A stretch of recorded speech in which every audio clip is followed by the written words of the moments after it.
nola dastatu ilargia. Aspaldi zebiltzan abereak ilargia nola dastatuko zuten pentsatzen.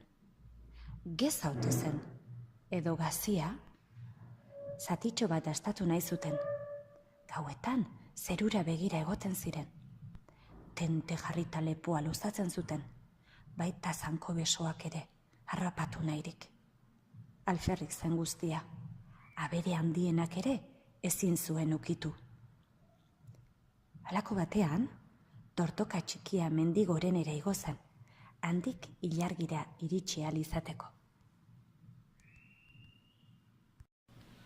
Gain hartatik ilargia hurbilago zegoen, baina hala ere, dordokak ezin izan zuen ukitu. Orduan, elefanteari egin zion dei. Nire bizkarrera igota, ilargira iritsiko gara.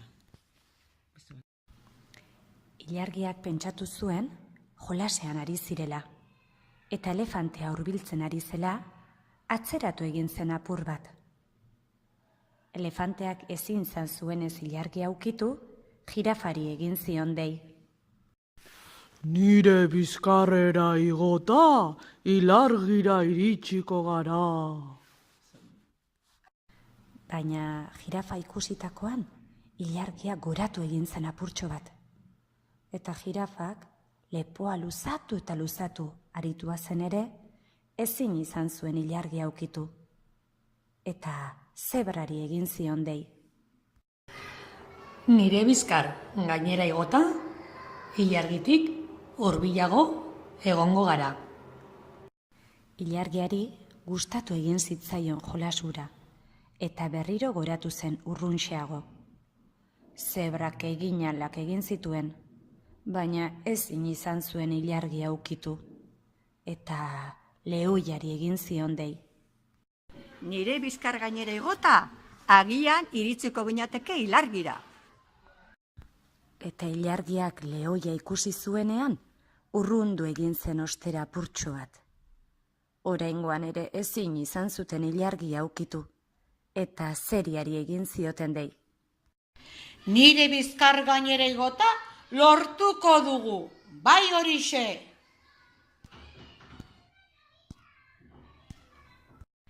Azeria ikusi zueneko, gorantz egin zuen ilargiak berriz.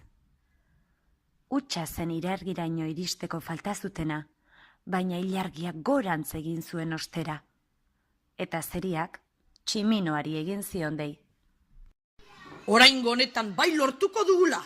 Tira, igo neure gainera. Ilargiak tximinoa ikusi orduko gorago egin zuen.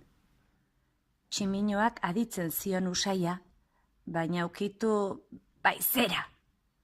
Eta xaguari egin zion dei. Igo neure bizkarrera, ikusiko duzu nola iritsiko garen. Ilargiak honela esan zuen bere kolkorako, xagua ikusi zuenean. Halakoa bere txikiak ezingo nau harrapatu. Eta jolas hartaz aspertu samarra zegoenez, zegoen lekuan gelditu zen. Orduan, xagua dordokaren gainera igo zen. Elefantearen gainean, jirafaren gainean, zebraren gainean, lehoiaren gainean, azeriaren gainean, tximinoaren gainean, eta haginkada batean, ilargiaren zatitxo bat hartu zuen. Dastatu zuen atsegin handian, eta ondoren mokaduan eman zien tximinoari, azeriari, lehoiari, zebrari, jirafari, elefanteari eta dordokari. Eta ilargia dastatzean, bakoitzari gehien gustatzen zitzaiona dastatu zuten. Gau hartan, denek elkarrekin egin zuten lo.